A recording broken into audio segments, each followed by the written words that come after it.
I mean, if you want to edit. Oh, I'm good, man. You're welcome. You're welcome to do all the grunt work on this if you want. There's nobility in grunt work, Dad. Is that right? Yeah. All right, shitworm. Got your short shorts on? Yeah. Mm-hmm. Boy, samurais I'm always wearing short shorts. Samurais sure were gay, weren't they? There are records of gay samurai. I know that. Pretty awesome. They were down with it. They weren't judging. No.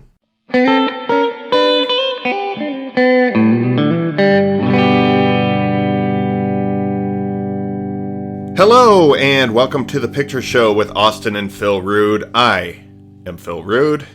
I am the Honorable Dad. And I am Austin Rood, the less honorable son. Oh, total shitworm. Oh, yeah.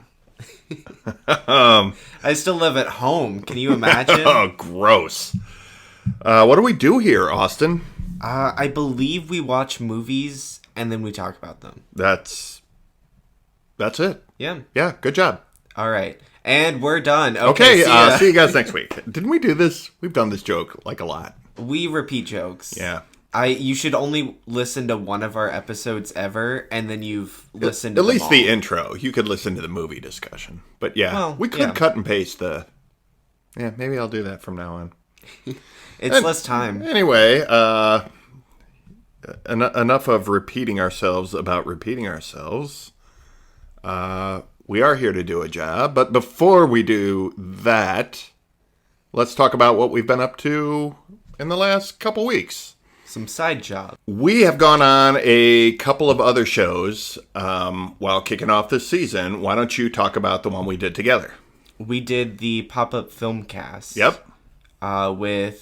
With Keith Gowla and Derek Glasscock, the host with the most. Of course. Yeah, and the co-host with the most. It is your soon-to-be, if not already, favorite movie podcast. And we were esteemed guests on there. It was great. Yeah, it was fun. We talked about the Triple Chicken trilogy that we watched. War movie musicals. War movie musicals, psychedelic, time travel, starring the lovely Winona Ryder. As a man. As a man, yes. Yeah, really, really wild. It was quite the journey. Trilogy of movies. Huge journey. Yeah, well, we had to do 9 hours of watching movies just to be on the show. But look at the discussion that we got out of it. I mean, it was great. We was each, a gem. We each reviewed a movie, and then Derek and Keith reviewed the third movie in the trilogy. Mm-hmm. It was a great discussion. So I really recommend you go to the Pop-Up Filmcast and look up the Triple Chicken episode from middle of January. Right, yeah. It wasn't that their first coming back. That's their season kickoff. Their regular season episode of the first regular episode of the season. What about you? Because I know you've been on a few things. Yeah, last night. Without me, I might mention. Not a few things. I've been on one thing. I know. Actually, no. I was on Zeng This again because Zenger likes to torture me with terrible movies. And this was about a month ago. This came out right at Christmas time. He had me on for a discussion of The League of Extraordinary Gentlemen, the movie, not the comic book. He made me watch the bad one. So we had it's a fun discussion of us just grumbling about how terrible that movie is. Oh, you weren't the only one complaining? No, I was not. I think Okay. that was Zenger's original intention was, I'm going to make Phil watch this, and then it's sort of like shooting yourself in the foot at the same time as, trying to take out your enemies. There's shrapnel just going everywhere. Yeah, he held on to the bomb too long. And then last night I was on Wait You Haven't Seen with TV's Travis. We recorded that last night. It comes out this week. By the time this episode comes out, it'll be in the archives.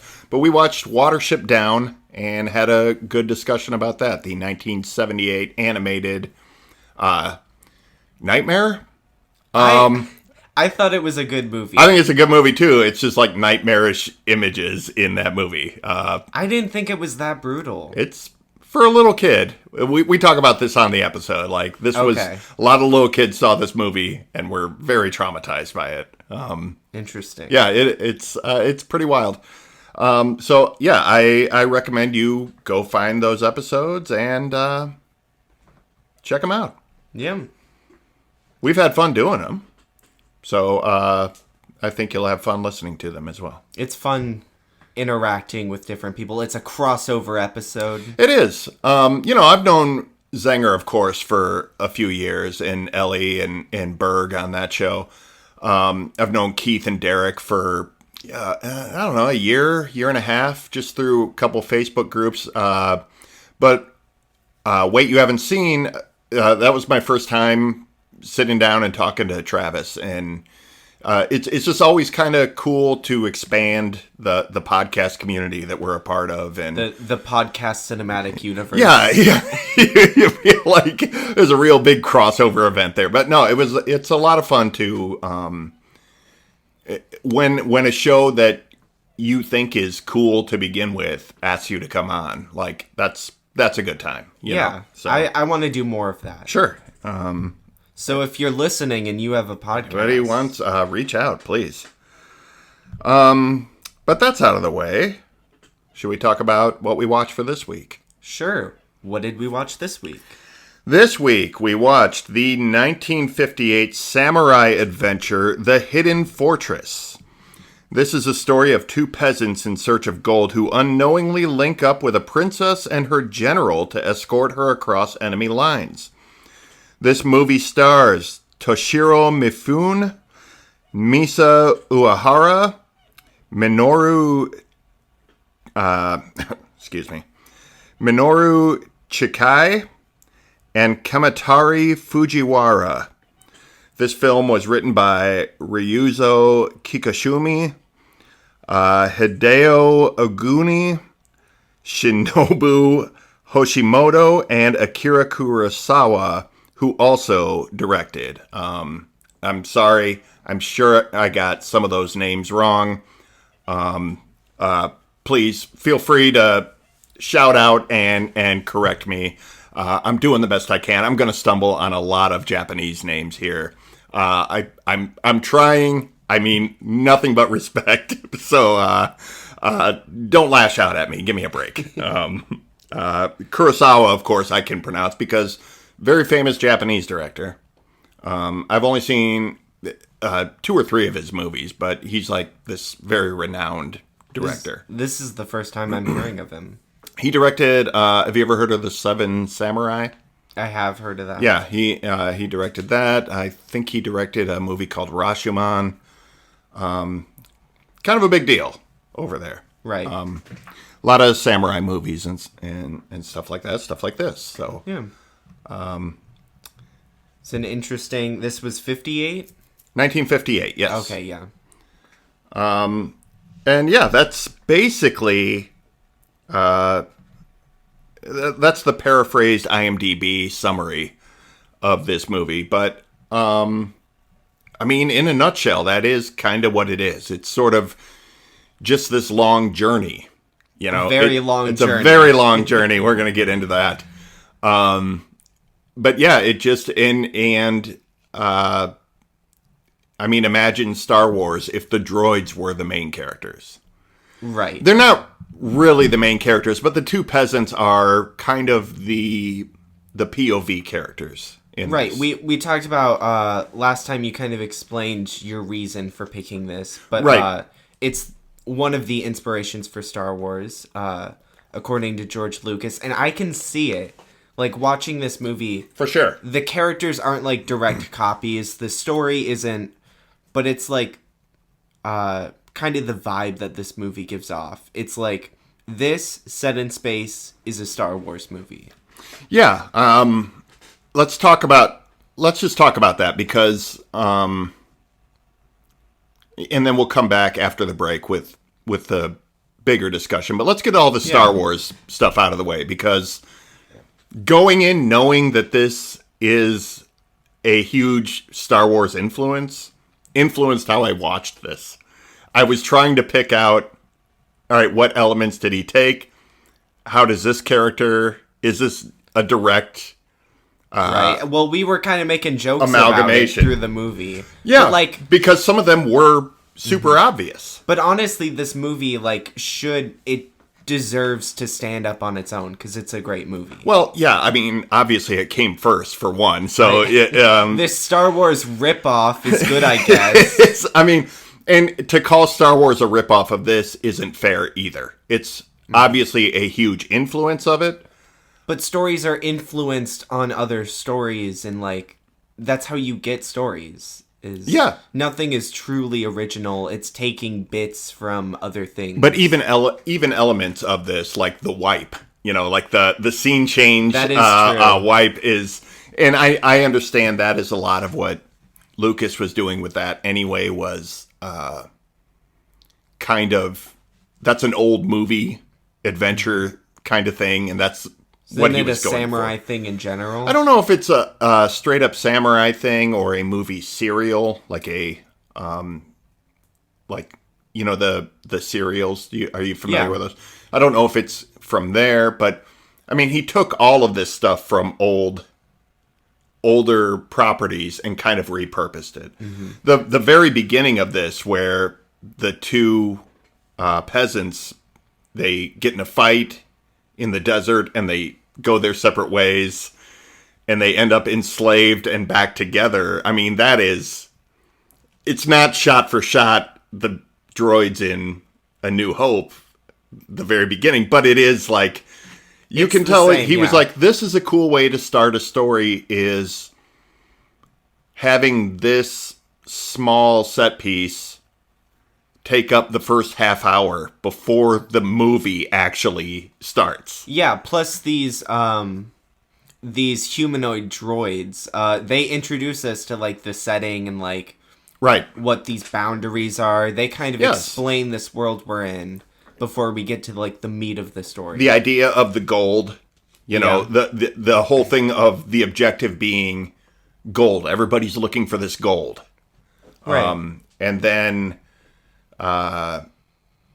then meeting these other characters who take it to the next level, where it's really about the princess and getting the princess to her home safely, to her new home. Mm-hmm. And that is, I think, the original Star Wars story as well. The idea of rescuing the princess and getting her to where she can make the rebellion whole. This was getting her to her new kingdom, to rebuild her kingdom. And also there's that story of, like, we're gonna do this for selfish reasons, and then at the end, we've learned to care about more than ourselves, and now there's this cause. That's a really good point. I didn't pick the Han Solo. They're basically Han Solo if he was horrible at everything. I think that's and I don't know that they ever really come around the way Han Solo does. I thought they're kind of shitbird people the entire movie. I think a better comparison than the droids is Pirates of the Caribbean. Those two, like, the guy from The Office and the other guy. Yeah, the idiot pirates that just stumble around the movie the whole time. Yeah, I mean, it's all kind of in the Joseph Campbell hero's journey kind of breakdown. Mm-hmm. That's all the same set of characters. Campbell puts this thing on them of, like, the droids are this, those pirates would be that, but it all sort of echoes of, like, the Greek chorus, in, like, old plays in ancient times. You would have the Greek chorus, who is the audience POV and explains what's, kind of keeps you up to date on what's going on in case you're not following the story. Always keeps bringing you back in. Yeah. And that is that. There's no hero's journey per se in this movie. Like, there's not a young, inexperienced character who leaves home, goes on a journey, grows along the way, has a downfall, has a redemption, and then ends up back at home, but a wiser version of that. There's no Luke Skywalker in this. The princess, kind of. I say it's not direct, but it is the closest to a hero's journey with her. Right. With her, like at the fire festival. That scene is great. It was, yeah. And I think the most direct, like, Star Wars copy that I noticed was... How they were one medal short at the end? No, what? Oh, no. She gave them, like, one piece of gold between the two of them. And one guy has to be Chewbacca, and he doesn't get it. There's no Wookiee in this. No, but when she's leaving the cave that they've been hiding in, and she looks back... And there's this emotional moment, like the music flares up, and she's looking at these people that she knows are going to die and she'll never see again. That really reminds me of when Luke looks out at the twin stars. A little bit. It's like the same kind of like emotional, like, okay, I'm starting my journey. Yes. I would say the difference is Luke is... looking at the sons wanting to leave, and she is looking at what she's leaving behind, not wanting to go.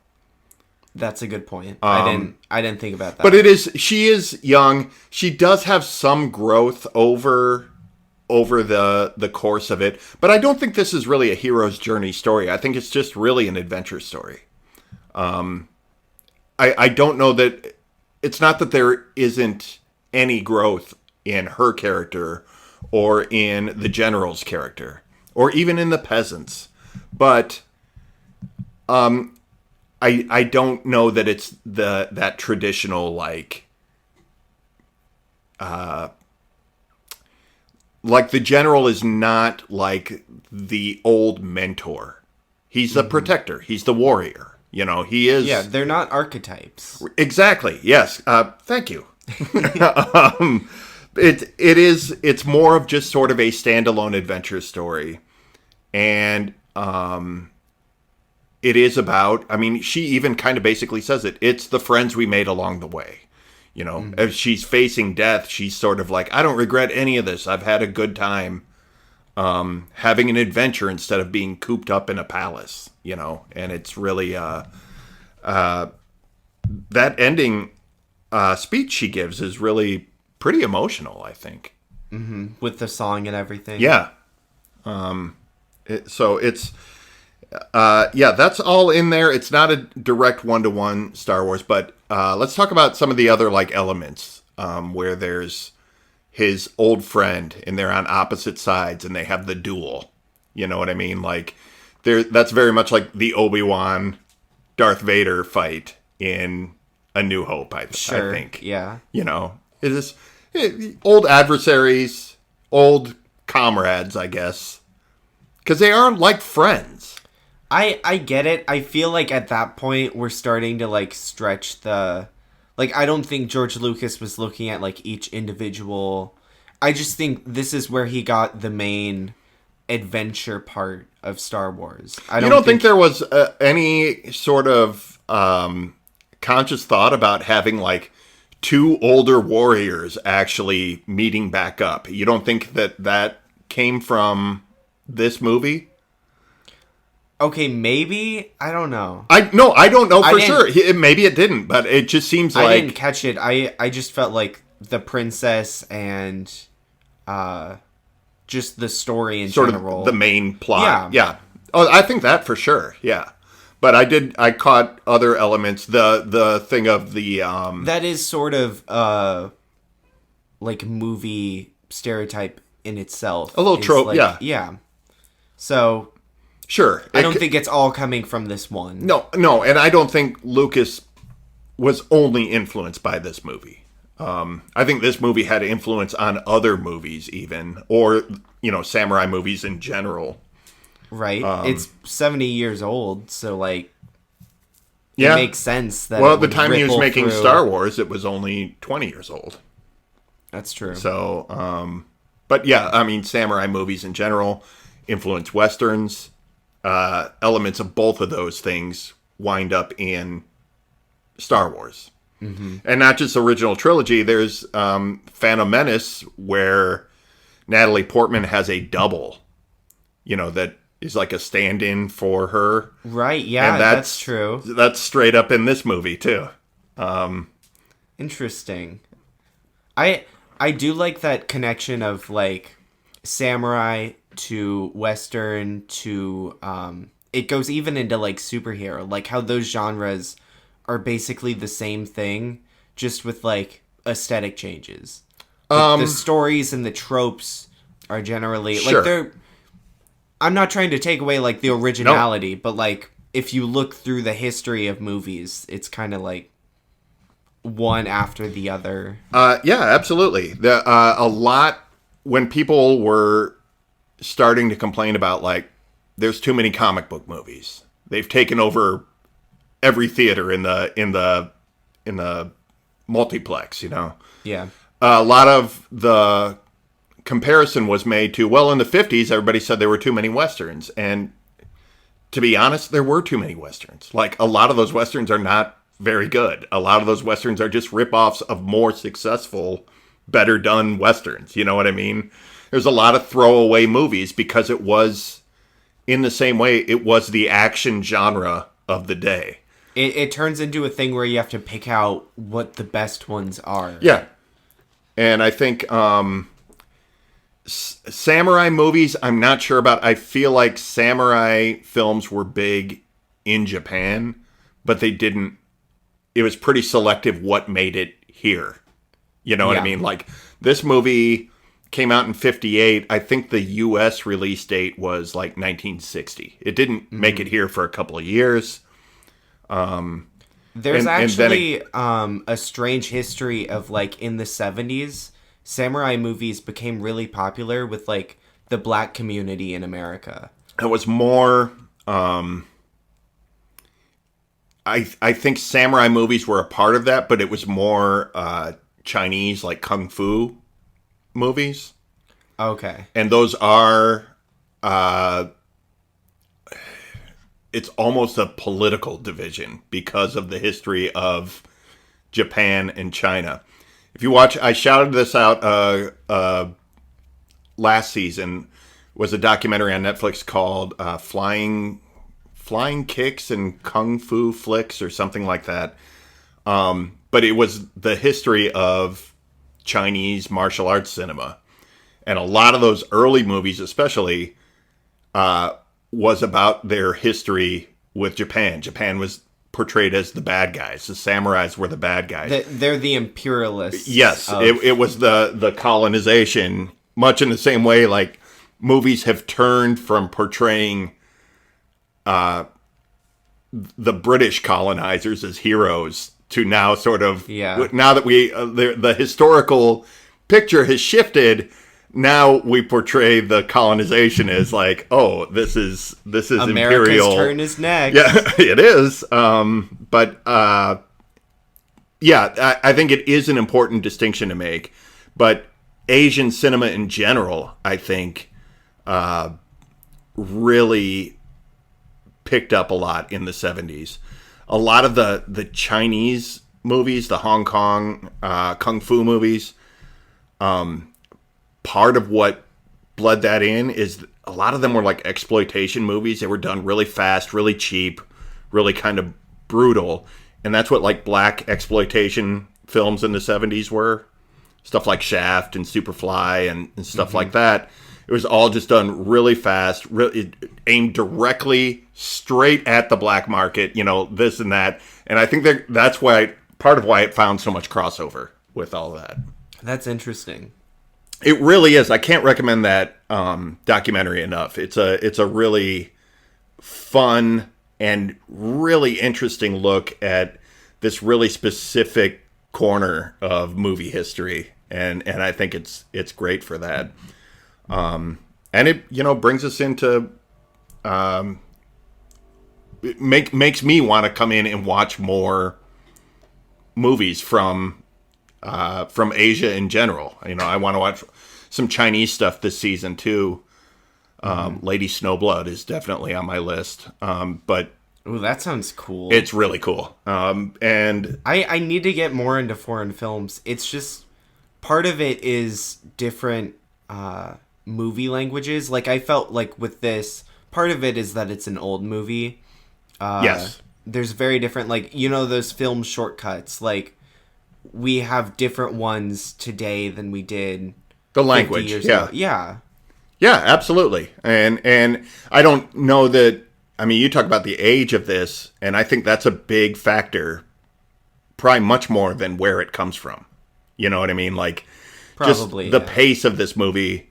Well, let's come back. Let's come back and talk about that. Yeah, that's a big... You got any more Star Wars connections you want to throw in here? well, the Death Star they had in that one scene was very... Yeah, it didn't look great. The Star Destroyer looked better. the TIE Fighter horses. And that lightsaber was Oh, yeah. that was pretty cool. And then they're like, nah, this is stupid, and they threw it off the bridge and just got their swords back. Yeah, Like Luke in The Last Jedi. that's right. Oh wow, oh, there's connections everywhere. All right, let's take a break. Okay.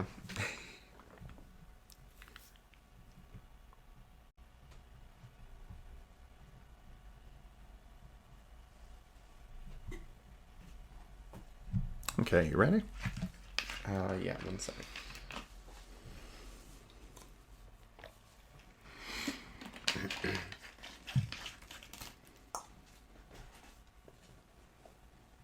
And we're back. Welcome back. Welcome back to you. And you. Got your gold? You got all your bundle of sticks? I couldn't carry it all. I know, man. All that shit looked heavy. General thoughts. What did you think of this movie? I liked it. Here's the thing. I think this is a great story. I think each individual scene is great. I don't like it all together. It doesn't flow well for me. That's interesting. I also like this movie. But I like it in the same way that I like Return of the King. The Lord of the Rings movie. And it's a little too long. It ends 10 times. You know, it just keeps ending. It keeps hitting endpoints. Yes. And it doesn't pull the trigger on any of them. It just rolls into the next ending. And that I started to find really frustrating by the time they actually got to the end. And it's a little slow getting going. It is. Like, this movie is about the journey, but the journey doesn't start for like an hour. It's not just that it's an hour getting going. It's that even in that hour, it hits some points that are just dreadfully slow. Like, I don't need to watch them digging a ditch for 10 minutes. You know what I mean? Yeah. Like, I get what they're doing. I get that we're setting a very deliberate pace here. But it just dragged, and I didn't know if it's because I was a little bit tired watching this that I was feeling it more. I was wide awake when we Okay, started. it really was a little bit of a chore until it really picked up. Earlier you mentioned cereals. I Yeah. think this would work great as a cereal. Like, Then you'd have to add even more into it, though. I just like 5 episodes or something. Like, I'm gonna relate it to Doctor Who because it's very. I got that vibe, like classic Doctor Who, because it's black and white. Right. And they have these long, drawn out stories. And what they would do is they would have one story set over like 5 episodes, and that's the format I think this should have. Like, because.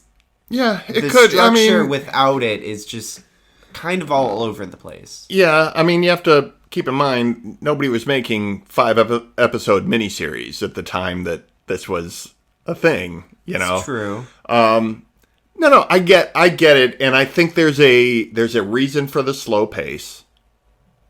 I think I had a bigger issue with the fact that this movie didn't know when to call it quits. That it kept ending.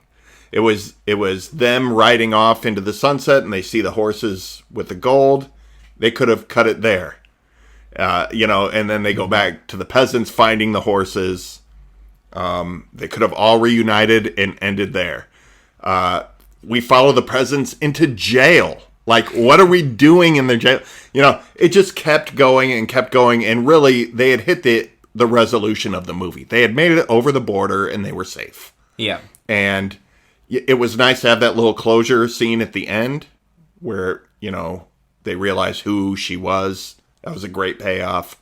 But it just seemed a little busy at the end, I think. But I think that's linked with the beginning.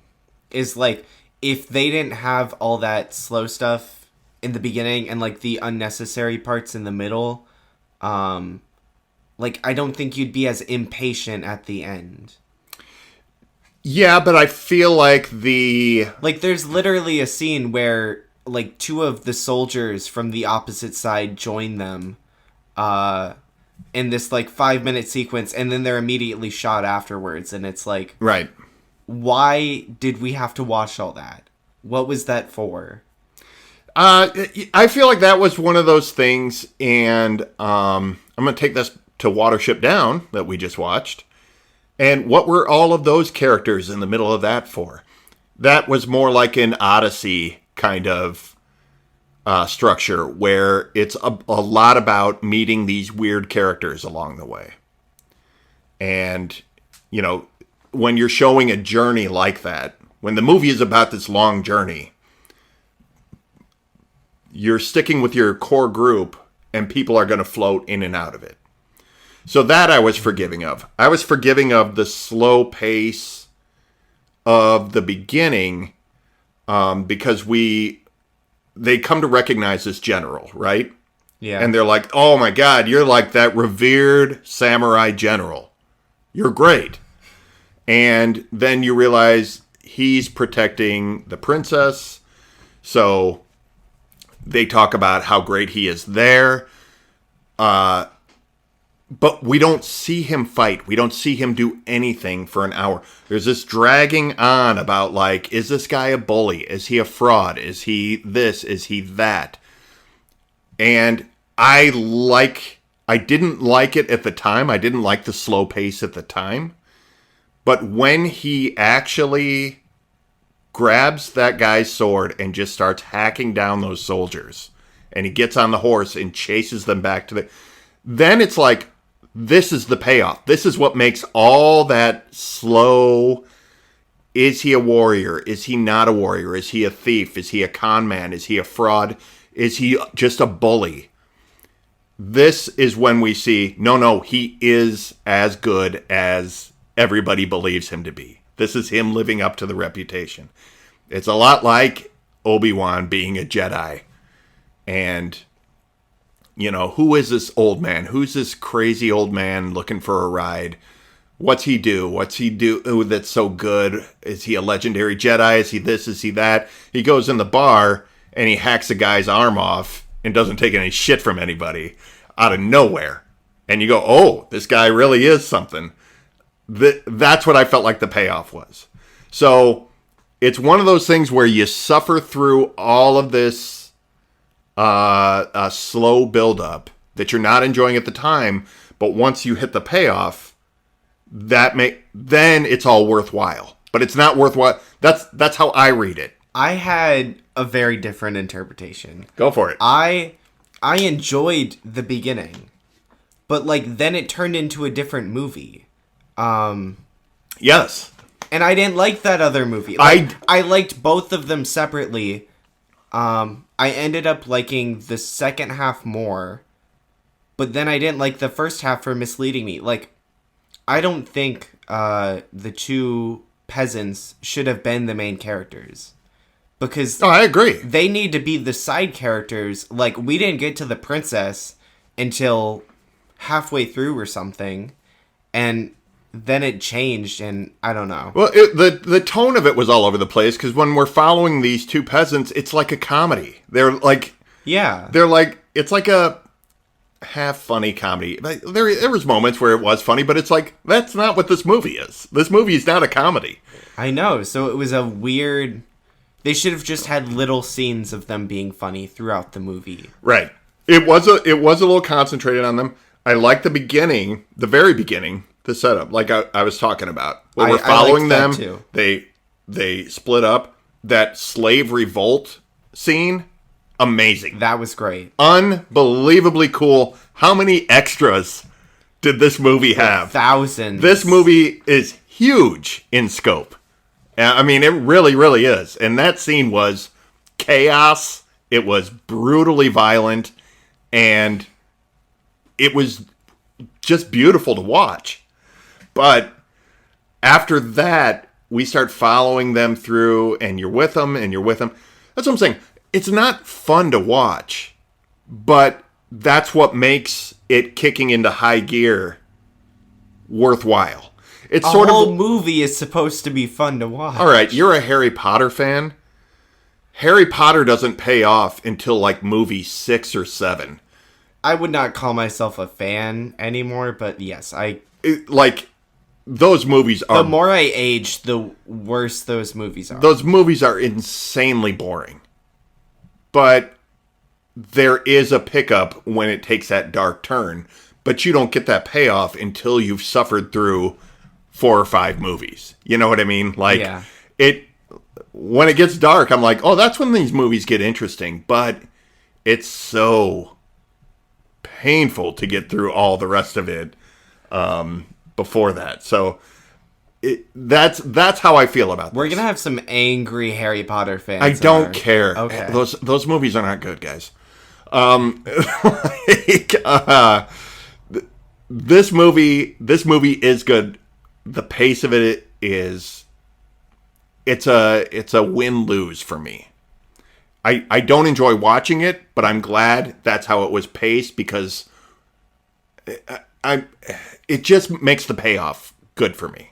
I just think you could tighten it up in some places. I think you could definitely tighten it up. And it would work so much better. I think part of that is a product of the time. Is there an intermission during this movie? No, but there could have been. I mean, this movie's almost 2.5 hours long. Just that's a pretty long movie. And yeah, I would say probably half of this is just watching people dig holes and walk. Part of the saving grace for that, for me though, is this movie looks really good. It does. Sometimes it felt like HD at times. Like, yeah, the depth of field on this movie, on the cinematography, makes you feel that way.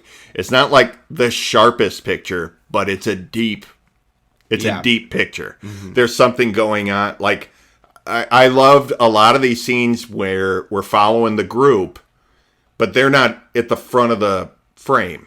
Yeah, we're looking through people or trees. Yes, yeah. And there's stuff going on behind them. There's stuff going on in front of them. When they get to that first town, and there's like a marketplace going on, and the camera's going behind booths and tracking along, and then they kind of come through, and it's just... And when the two crowds of slaves are going like the opposite ways... Oh my God! Yes, characters. Yeah, that was a good one. That's great. And how much did you feel that? You know these guys are friends, even though they hate each other.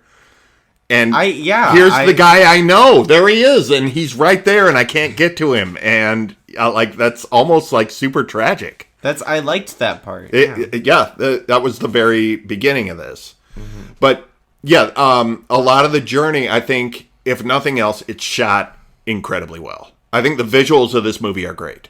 That's true. And the fire scene, that was... Oh, let's talk about Firefest. Yeah. Yeah. All, This one was real this time, guys. all of feudal Japan's biggest influencers were there. Yeah. They burned everything, including money, and it still was not as big a disaster as the Fire Festival. That's Fire good. Festival. That's a good one. Let's talk about that scene.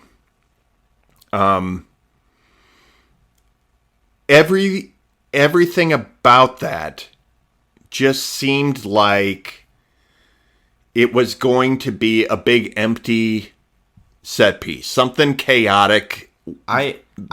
Was out of note. Go ahead. I thought, here's just another obstacle. Right. That they're just gonna overcome. Yes. Before we get to our main climactic event. They're going to have to sneak away from it while it's going on. This kind of just how are we going to sneak away? You distract them and, we'll wheel the cart away. And it almost was that.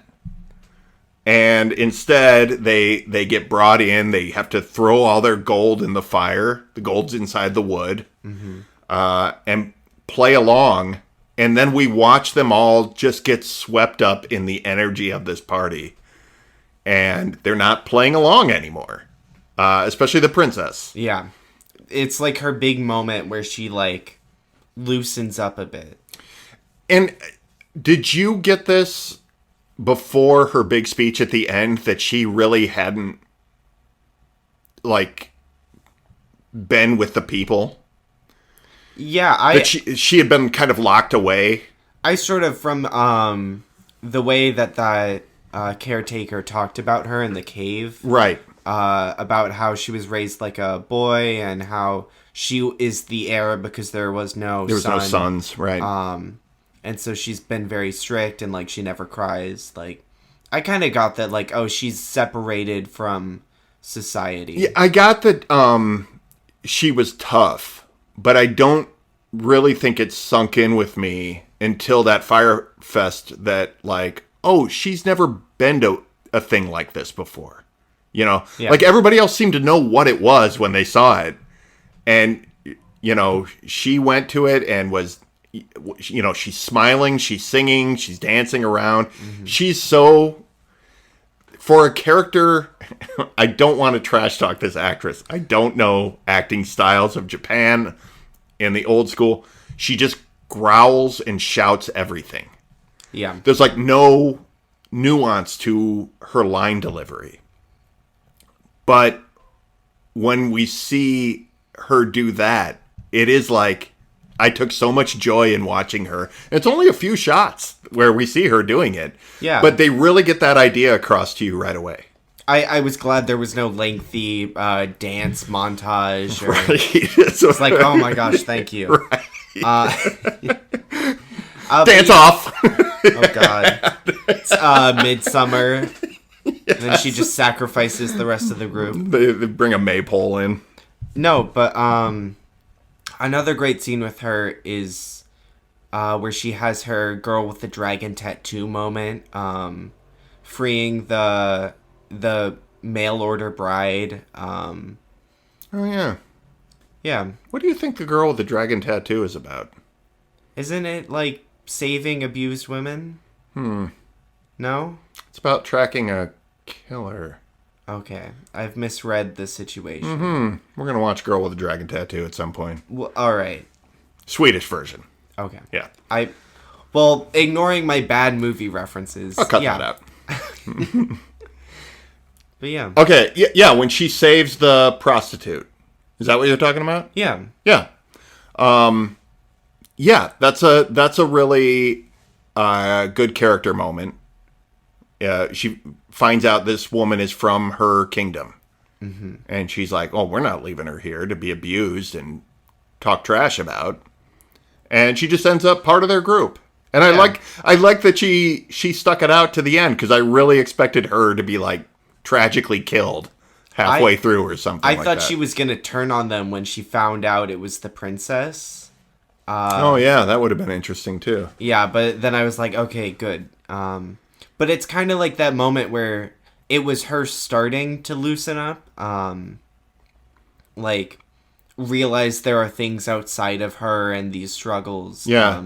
And realizing she can do something. Starting to see the hardships of her people. Mm-hmm. And that was, she had ended up there because her kingdom fell, right? Yeah. Yeah. It was a result of that. Right. All of a sudden, these women were sold in bulk, apparently. But she ends up actually protecting the princess, too, from the two peasants who get really rapey at a certain point. That's... different time. Yeah. Yeah. Still not quite... C-3PO, back away. Yeah, come on, man. It's just weird. I kind of thought those guys were gay anyway, but... It was definitely a gay romance going on. I think there was a bromance there for sure. Enemies to lovers. Will they, won't they? Ooh. Let's see. Other films influenced... you got something else? I wanted to talk... You mentioned the princess's overacting. I just wanted to talk about how... overacting. It was just like monotone acting. Yeah. Yeah, but in general, I think Japan has a very different acting style. Sure. To us, it seems over the top. And like anime is another like big one where like they're always shouting all the time. Right. And it's like everything. There's this hilarious.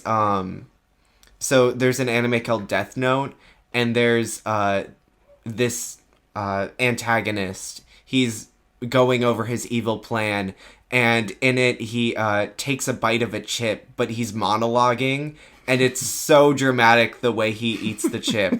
And so people spread that around to be like, look at how just kind of ridiculous anime is sometimes. It reminds me of old Hollywood movies where a lot of people, like, if you've ever seen the original Dracula, I have not. Film from the 30s, a lot of people in that movie were in the stage play of Dracula. They were theater actors, and they project their voice like theater actor. You know, like it's very over the top and dramatic. They're playing to the back of the theater because in theater you can't see their faces, right? Stuff. And so everything is exaggerated. The line delivery, the actions, the voice, the faces, and you know, like nobody told these people like, you don't have to do that. We're on film. We can just close in on your face, you know, and like it reads to me and is almost that kind of style. Like it's almost theatrical. Yeah, in the way they're doing it. And I don't think that's a bad thing. It's I don't just think it's a bad. difference. It didn't kill the movie for me. It's just like, wow, she is. It's like they said your character is angry, and so that was how she. Every line, or not angry, authoritative. Yeah. And so every line was delivered like it was angry, like it was this very growly kind of thing. I think the only time she doesn't shout her lines is that where she's talking about how they had a happy journey and she doesn't care if they die. That really is a great scene. And again, it is. I think that's a huge payoff to the slow pace of the movie. The second half of this movie pays off, makes it worth. It doesn't make it more fun to watch, but it makes it worth having gone through that. Mm-hmm. And I think that's kind of also what she's saying. Like, yes, we've been through hardship on the road, but I got to meet some of my people and see what the real world is like, and therefore it's worth it. Yeah. I don't know if I would have finished this movie in one sitting if we weren't doing the show. Yeah, this might have been better broken up. But yeah, because it's a good movie. Like it is a good movie. I like this movie. I really feel like we're trash talking it, but I don't want to make any mistake. I enjoyed this movie, and I'm glad I watched it, and not just for the Star Wars connections. It's really a brilliant looking movie, if nothing else. Yeah, you can see why someone would want to base a franchise off of this. Yeah, but I'm glad they didn't. Oh, you're talking about Star Wars? Yeah, I thought you meant like make a franchise out of. Oh, that would be interesting. You know, it's just sort of like, oh, well, what do they do now? Let's find out the story of how they conquer all the rest of the kingdoms. And then it's just those peasants wandering all around. Yeah. Then it could be, wandering samurai. Any other thoughts? Yeah, I mean, just a couple of things. I got spaghetti westerns down as something influenced by this. I think there's a lot of we talk about westerns being influenced by samurai movies. I think spaghetti westerns in general, I've seen. What makes something a spaghetti? They were made in Italy. Okay. Sergio Leone made this series of westerns.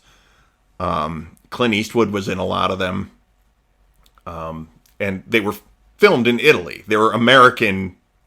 They took place in America. Okay. They filmed them in Italy with an Italian director and crew, and they tend to be very like stylized. They're very sort of over the top, and they're very sort of abstractly real. You know what I mean? Like they're not. They're a little heightened. Yeah. Dramatic. Yeah, but they play in something like Fistful of Dollars. I think is taken from a movie called Yojimbo, which is very good. And stuff like that. A lot of the plot of a lone samurai coming into a town and, running up against the local outlaw clans. That got repurposed with a bunch of westerns. So I see some of that here. Lone gunman kind of thing. Mm-hmm. Protecting a woman. That's a big western trope. I also found a scene in here when they're dueling with spears and they're getting into tighter and tighter quarters.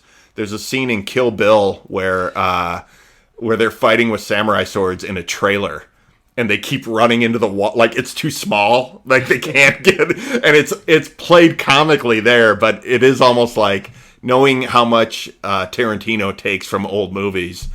I'm watching this and I go, I bet he took that from here where they're running spears through those panels and tarps and tapestries and things like that.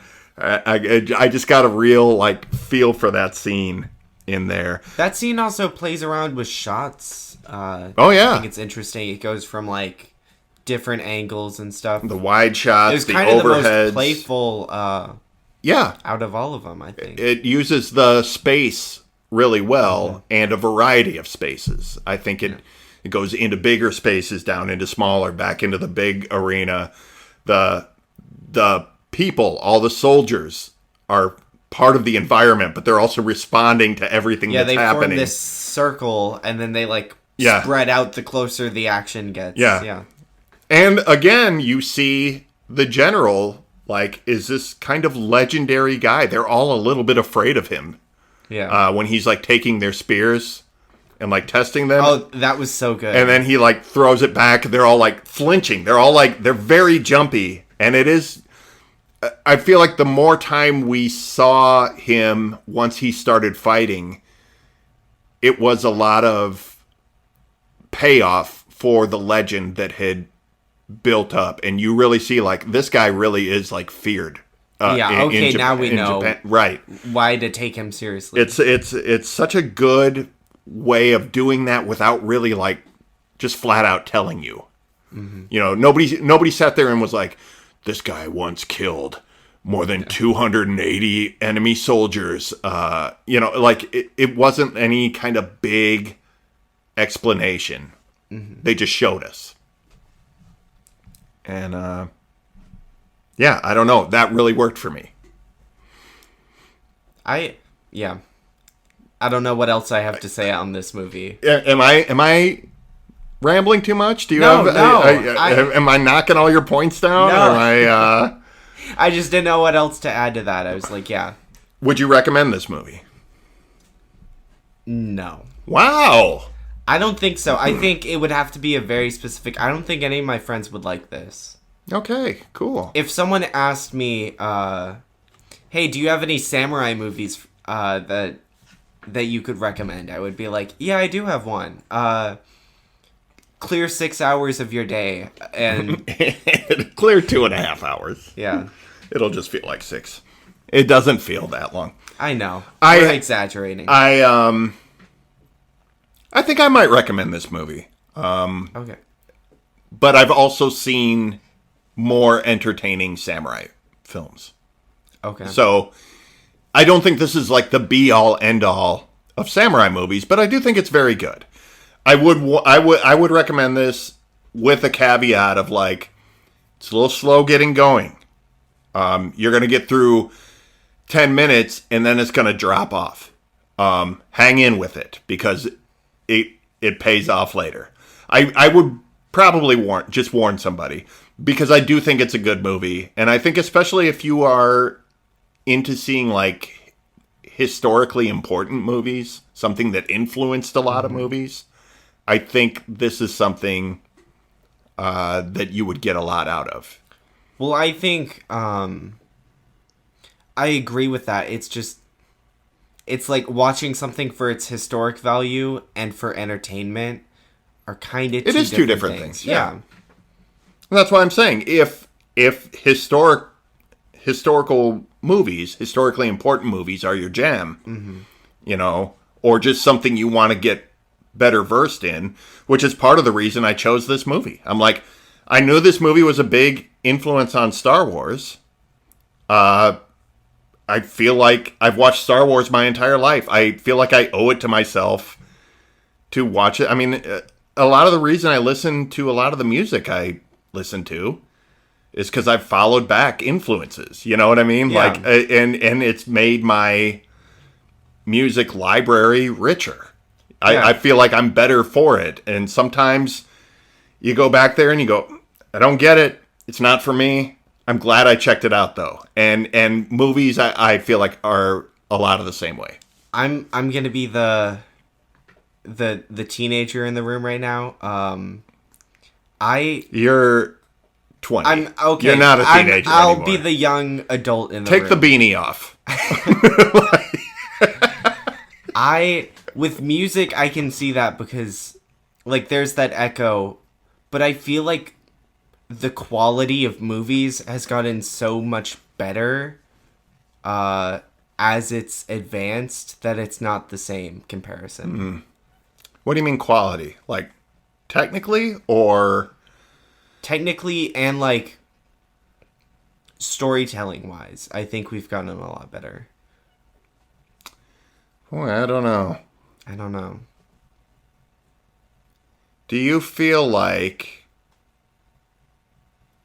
let me pick out a good one. So you feel like this movie is not as good as Ant-Man. Okay, I knew you were gonna pull some... You think... Do you believe the... No, but you were saying, like, okay, if you like this, go back and look at its influences. And it's like... Okay, Star Wars is better than this, I think. Star Wars is more entertaining than this, yes. Yes. Star Wars is also telling a different story. I get that. Yeah. I get that. But it's like, if you're following that echo, like, sometimes it's only the good parts that they pick out. Sure. But I don't... I'm not sorry I watched this. Like, I still really enjoyed this movie. I'm not either. I just don't like it as much. I've seen other, like, kind of big journey movies. Because that's what I feel like this is. This is an epic journey movie. Where you're traveling an epic distance and you're overcoming obstacles along the way. I've seen better versions of an epic journey movie than this. Yeah. But I still enjoyed this movie. It's not about does the storytelling get better or worse, because I don't think that has a timestamp on it.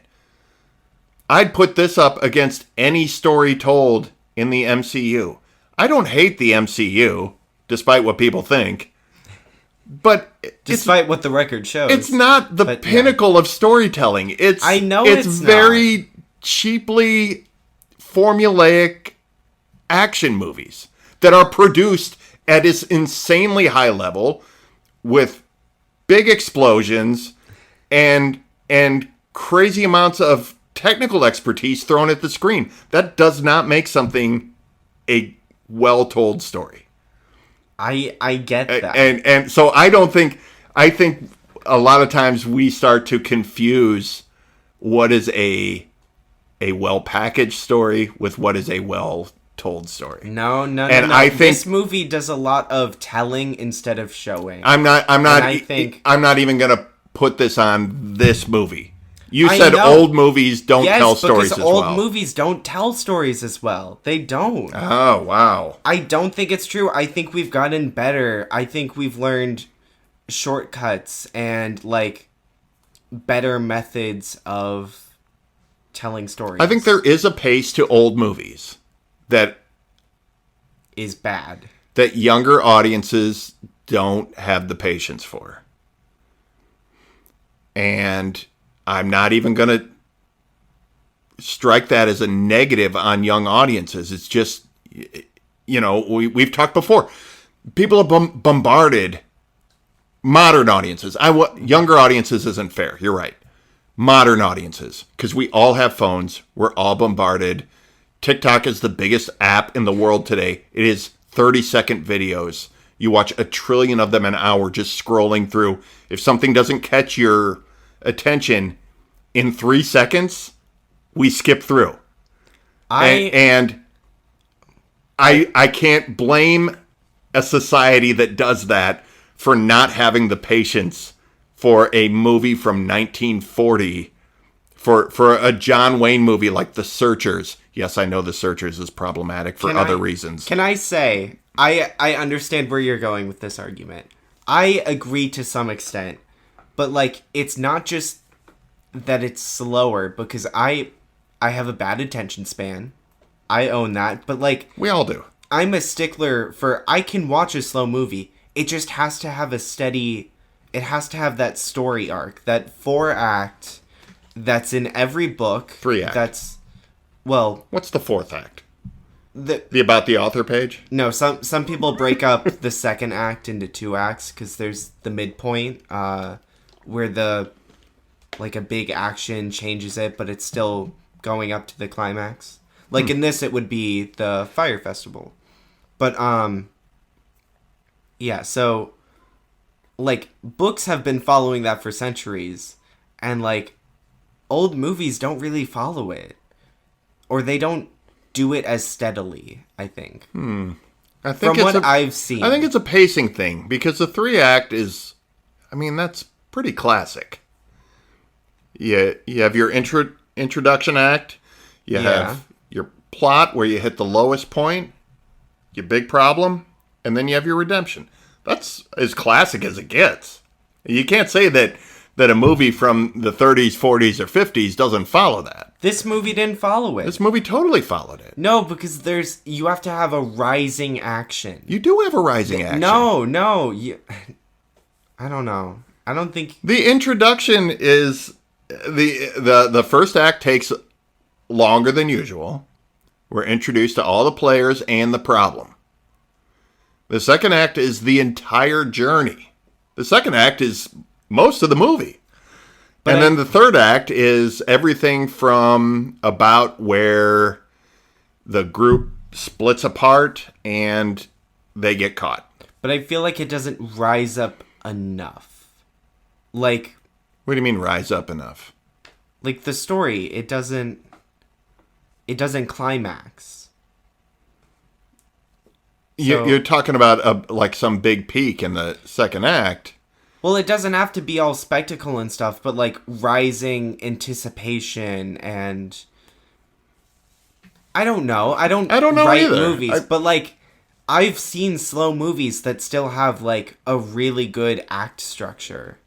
And this movie doesn't have it. It has like the breakdown of like, yes, you have the first act and the third act in the middle. And, I think this has all the elements of that story arc.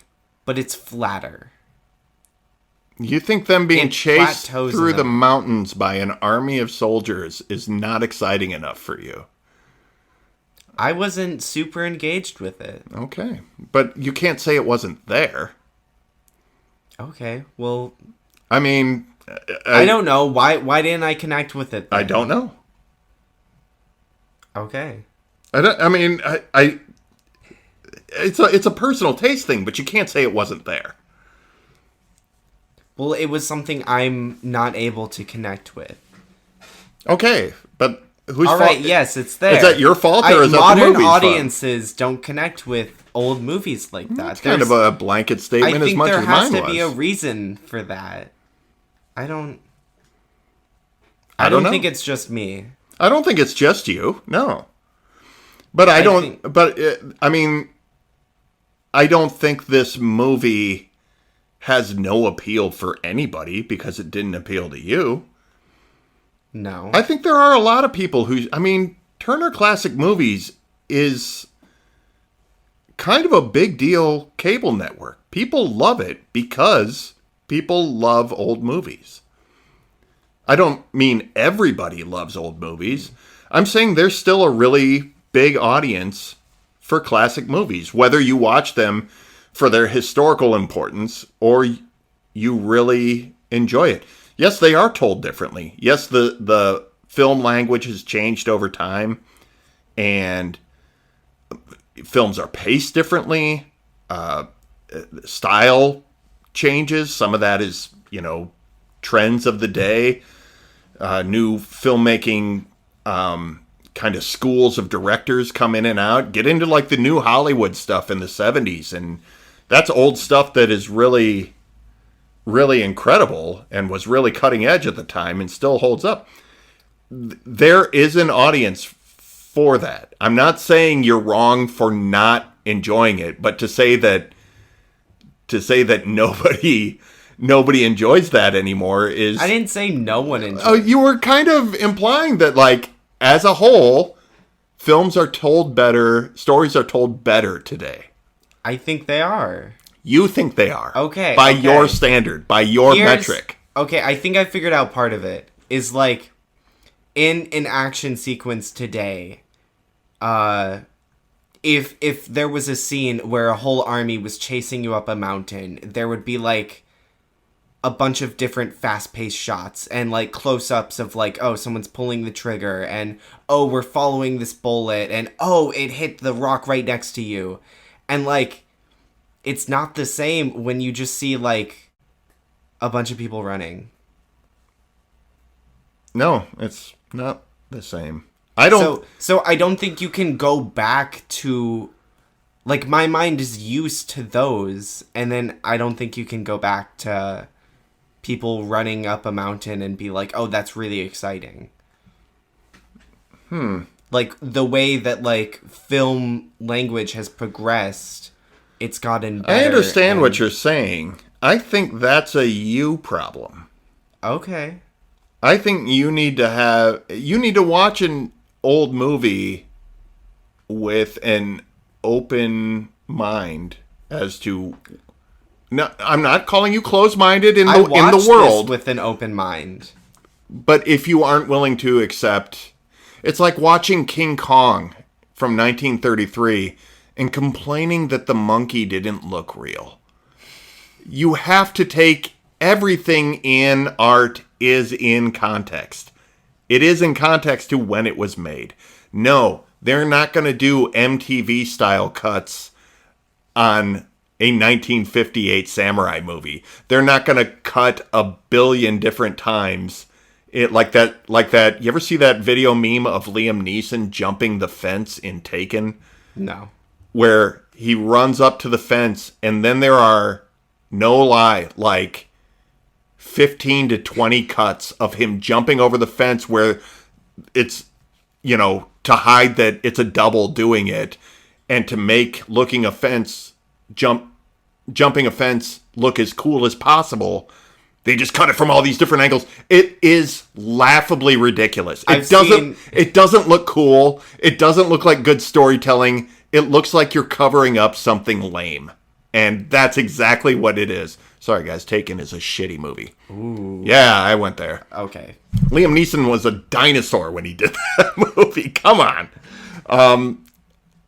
I don't blame you for not liking a movie. And if you don't like an old school movie and you don't like that storytelling style, that's fine. But you can't hold that against the movie. That's you. That's you not being able to adapt your taste to something. I get it. I don't like a lot of things either, and that's Okay, you said though, like, oh, you can't hold like having, like the monkey doesn't look real, like in the context. Like, I get it, like, yeah.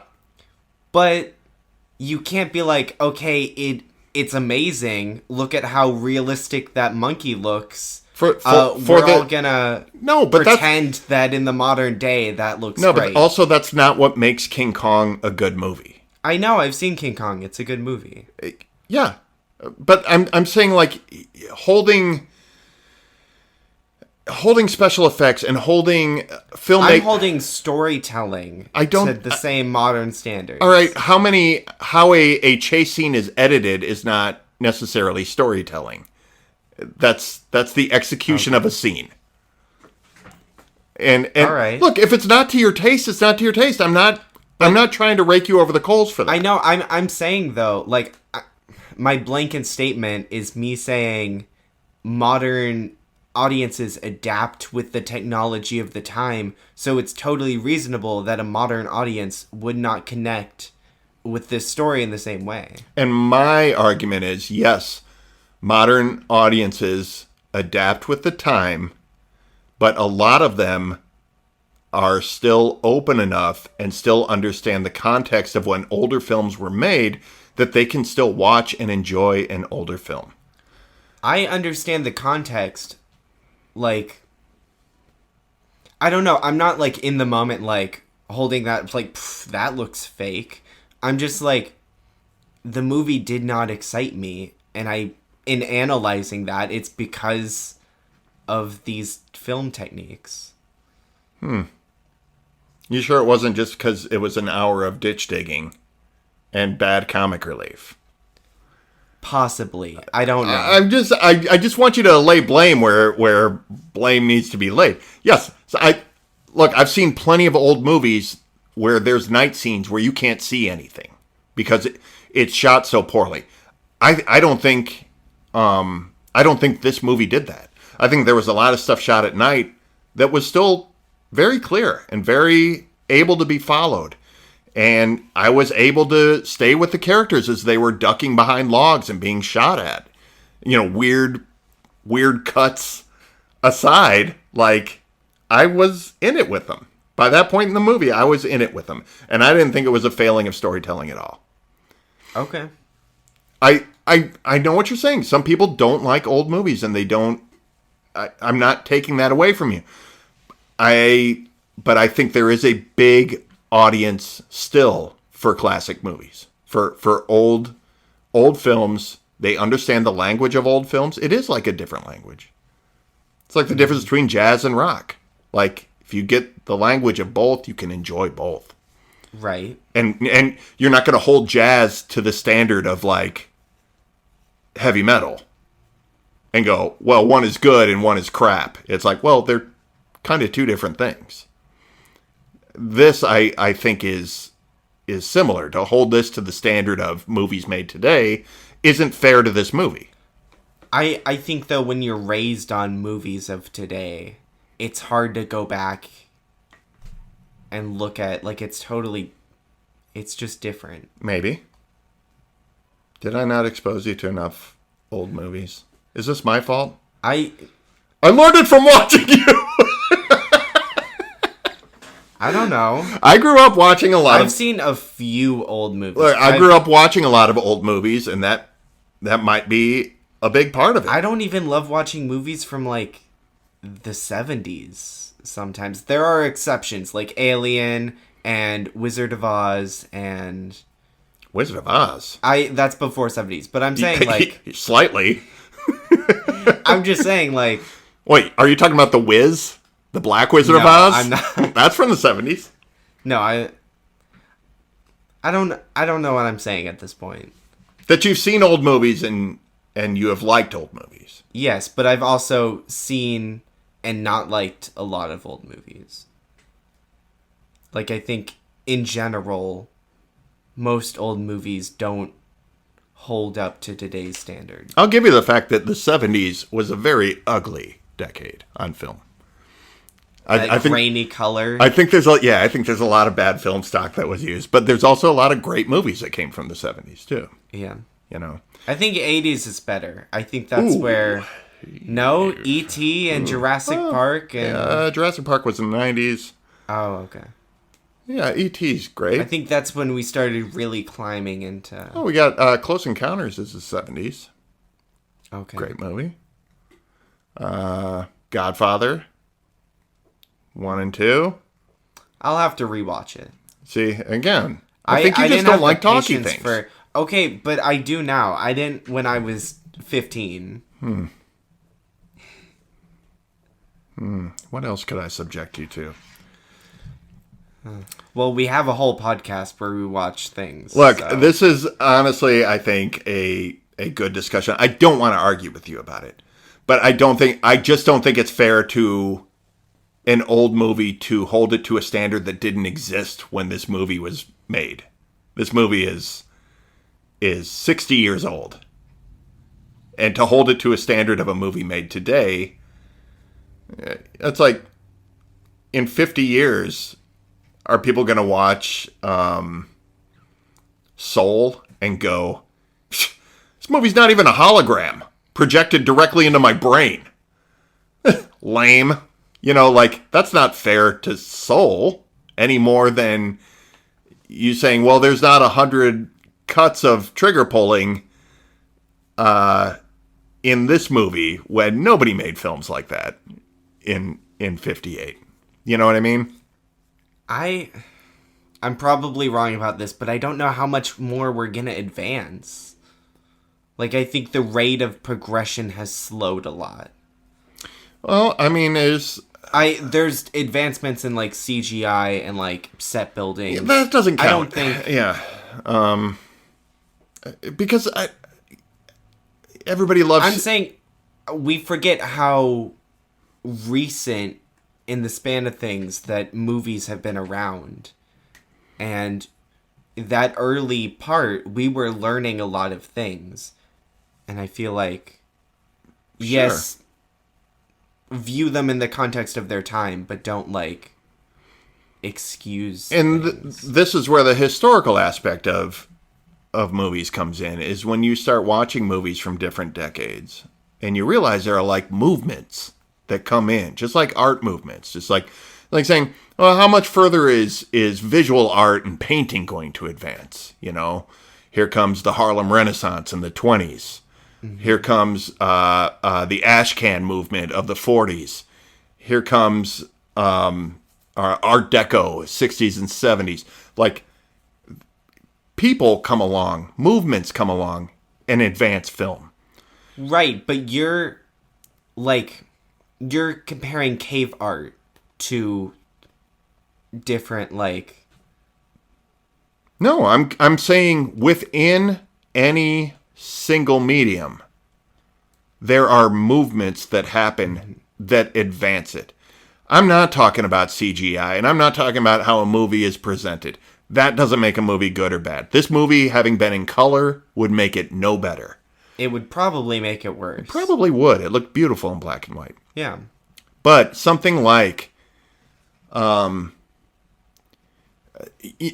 Tarantino came on the scene in the early 90s and dropped Pulp Fiction and melted everybody's brain. And you saw a huge shift in how movies were written, how movies were directed, and how everybody wanted to be Tarantino. So you got a decade of people copying him. And when all those things fell away, the good stuff of that remained and was built on. And that's how film advances.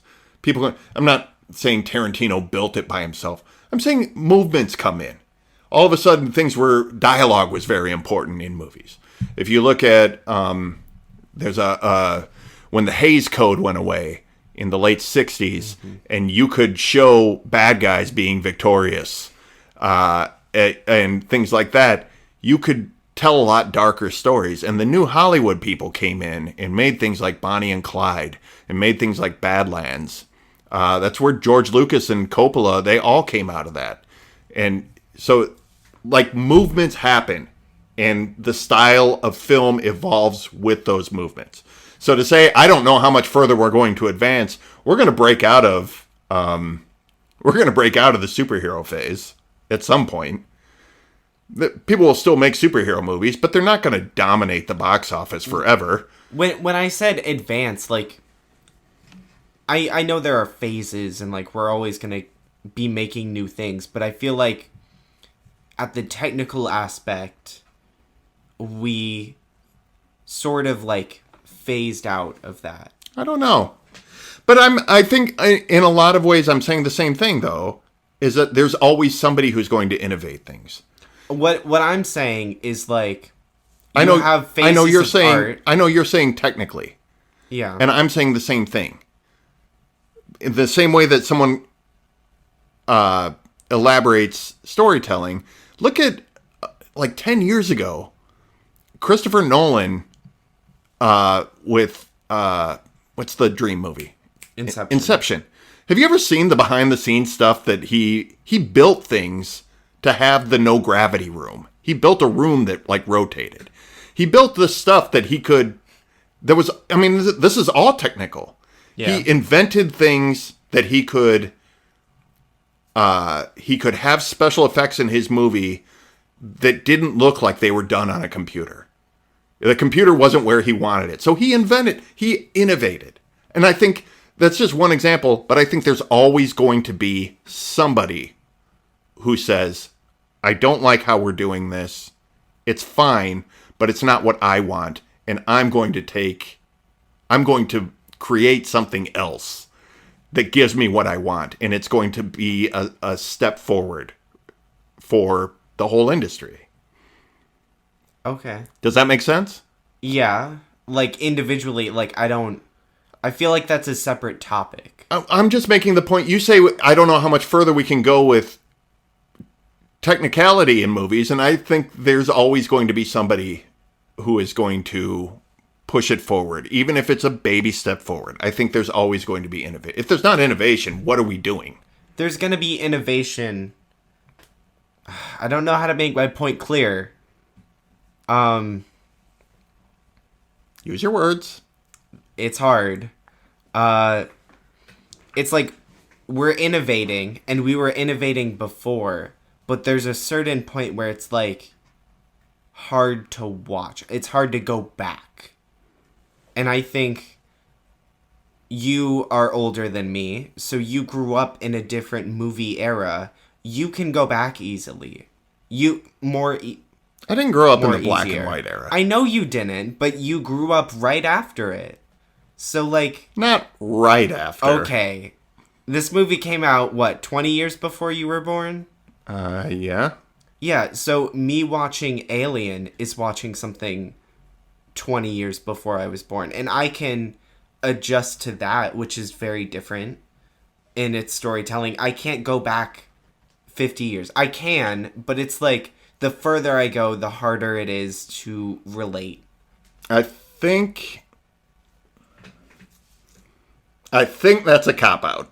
But, I've watched movies from the 20s. I've watched Metropolis. There are Nosferatu. Exceptions. I've watched Charlie Chaplin movies. I've watched Buster Keaton movies.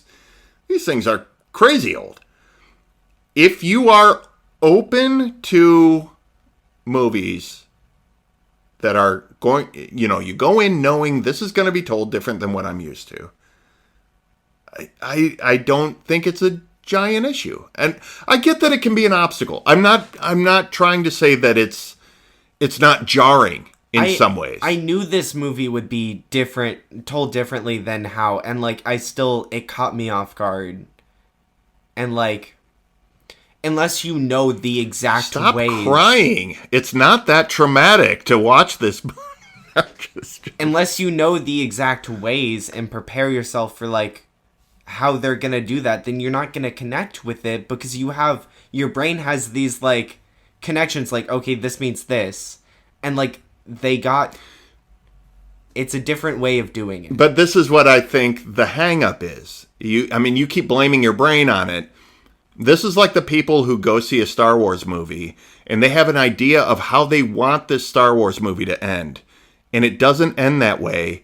And they leave the theater really mad. I watched the trailer 100 times and analyzed it, and I thought it was going to... No, I'm not saying it's crybaby fanboy shit. No, I'm saying it's about having a preconceived notion of, well, this is what I think an old movie is. And going in with that, and then it's not that, and you getting mad at the movie for that. I think it's the opposite. I think it's like they're two different languages. I know it's not the same language, but my brain only knows one language, and so I can't read it. Were you lost while watching this movie? No, but the emotional parts don't hit me the way they should. I can recognize, oh, this is a fight scene. Oh, this is an emotional scene. I can't read it as that, though.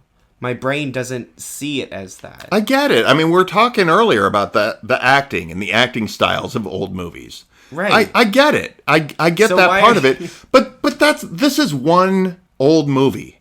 There are old movies that have brilliant performances in them that are not, technically edited in the same, fast-paced way that today are, that are still insanely compelling. Alfred Hitchcock made a ton of movies that are incredible thrillers. Rear Window is an incredible movie. It is like an edge-of-your-seat, suspenseful thriller. It's not fancy at all. It's just it almost plays out like a play, like a stage play. But I haven't seen enough. I don't know. Then why are you passing judgment on an entire school of film over this movie? I was just trying to defend how I felt about this movie. You turned it into a debate about all of cinema. Well, and you jumped into that debate. You said that people who watch modern movies aren't going to appreciate that. Look, and I can't back away from an argument, okay? This was my whole point, if you're not connecting with old movies, that's on you. That's not on the movie. I think there are plenty of people who still enjoy old movies. That was my big point. That you're trying to say that there's no audience for this anymore because you didn't connect with it. Okay, here's the thing. It's not on the movie. It's also not on me. It's on the movies I was raised on. And I say people who were raised on those same movies are going to have the same issues that I have watching old movies. I don't know if that's true. That's a big blanket statement. You're answering for a lot of people. Okay, I'm not... If you are in the 20 to 30-year-old age range and you enjoy Turner Classic Movies and you enjoy black and white movies, or if you don't and you can't get into movies that are older than you, let us know. Hit us up on Twitter. Please tell him I'm right. I don't tell me I'm wrong. I think it's a lot more diverse than probably either of us realizes. I think that it's just a hit and miss thing. It's like, look, we talked about Billie Eilish just last night. Remember when everyone piled on Billie Eilish because she didn't know who Van Halen was? And everyone's like, oh, that's so stupid, that's so stupid. And it's like, Billie Eilish is 14 years old. 14-year-olds don't listen to Van Halen anymore. Like, that's what you have to tell all these guys my age. And I get that. But I also think there are a bunch of 14-year-old guitar players who got way deep into guitar rock and know exactly who Van Halen is. But I'm saying your average person who's not like trying to be a guitar shredder is not going to listen to Van Halen anymore. I get it, but that's not to say there isn't a young audience that still enjoys it. You know what I mean? I'm not going to vilify a young person for not being into classic rock, but I think there are still young people who are into classic rock. I think there are young people who are into jazz, and I think there are young people who are into old movies. Not strictly old movies, but who are open to watching old movies. All right. You better get right with it, because we are going to watch King Kong before Godzilla vs. Kong comes out. I like King Kong. There are exceptions. I don't know. There are exceptions because it's not a blanket statement. I think there are a lot of... Look, your mom and I watched It's a Wonderful Life on Christmas Eve. That movie destroyed me. I was an ugly crying mess by the end of that movie. That movie's from the 30s. And like the message of that movie, the performances of that movie, brilliant. And it is still a super compelling film. Okay. And I'm telling you, they're out there. This wasn't it for you. I get it. But I'm going to find an old movie and make you watch it.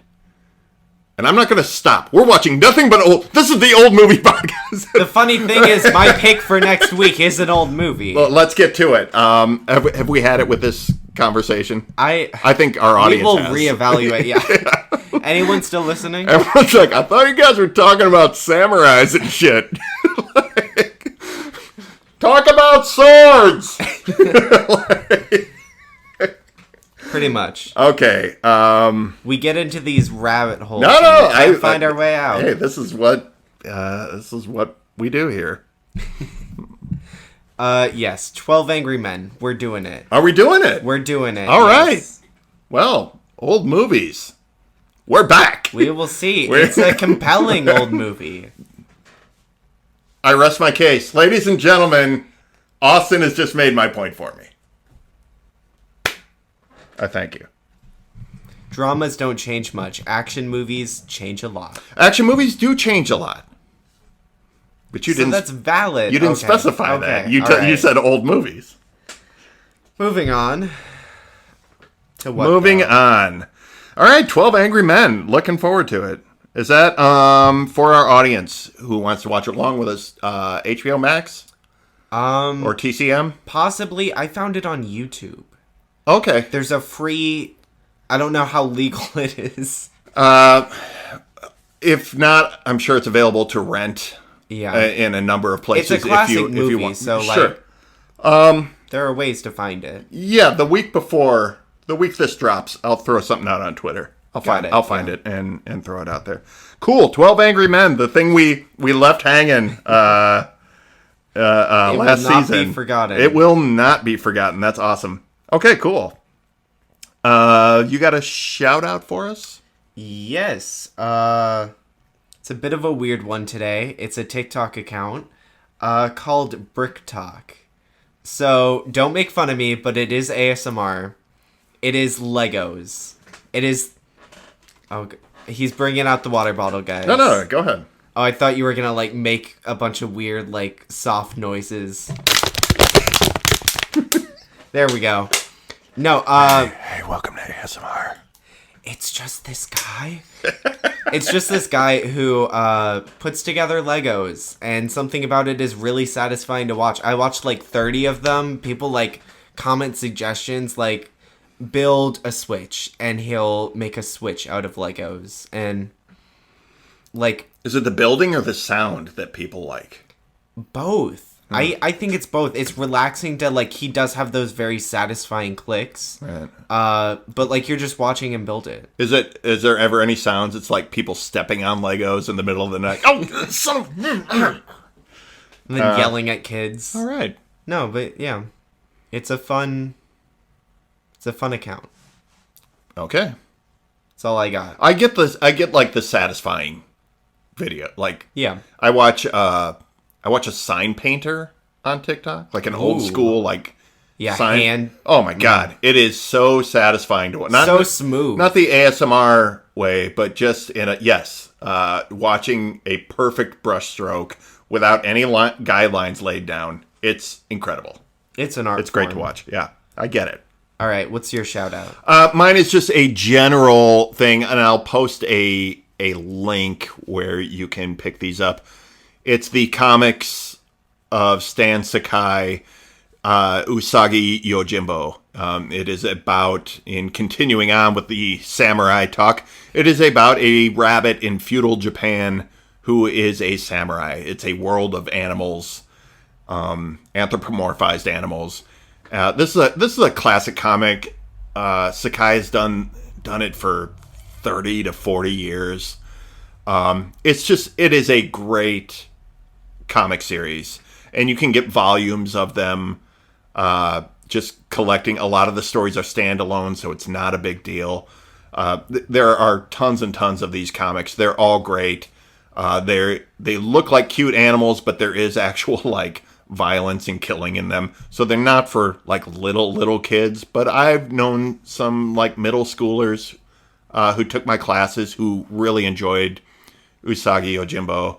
And there's a lot of actual Japanese history in there. And when they use terms, he puts a little asterisk down there and he tells you what this term is. And it's a lot of historical Japanese things. That's really neat. It is. Sakai's he's a really interesting guy, really cool, and he really has made something special over his career with this series. I have a big fat volume of it over there. It's just they're great comics, and if you did enjoy samurai storytelling, whether it was in this movie we talked about this week or other movies or samurai in general or Japanese culture, I really can't recommend it enough. They're great comics, and I'll throw a link up on Amazon or Powell's probably where you can pick up some volumes of it. I like that that's a combination of the past two movies you've seen, Watership Down and... yeah, it kind of is. Yeah. Brutal rabbit violence. So, and samurai. And samurais. You got it. We ran down the movie for next week. Yeah. So that brings me to the part where I thank you for listening to this episode and impassioned debate on The Picture Show with Austin and Phil Rood. If you enjoy our show, please leave a review on your podcatcher of choice. It helps our visibility, and it helps us grow the show. You know another way to help us grow, Dad? How's that? Tell a friend about us. Remember Friends when we could see them in the real world? Some people think they're fantasy based off that sitcom. They're But they are real, and you can tell us about them. Or tell them about us. Oh, you can tell us about your friends, too. Yeah. I'll listen to that. Yeah, tweet us. Yeah, talk to us. We want to hear about your friends. That's how all friends talk now. Austin, what's your social media? I am Austin N. Rood and austin.n.rood on various platforms. That's TikTok, Instagram, and Twitter. Very good. I am at philrood.com, and that is where you can see all our episode information. You get links to the YouTube videos I make for each episode. I'm currently making some comics, Space Koala, about a koala in space, and I am posting those there as well. So, philrood.com, and you can get to all my social media through that site. Austin, you want to read us our credits? Yep, we did everything ourselves. Well, there you have it. We'll see you next time on The Picture Show. See ya.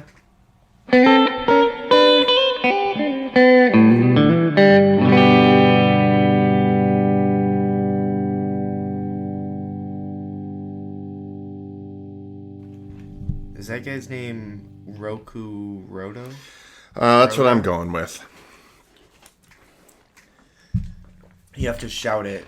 Named after... Roku. Yes, everything... We're going to shout this entire episode. Let's do it. And in the middle, we're going to pretend to be mute. And just it's going to be silent for like an hour. When we come back from our break. I think that might be the way to do it.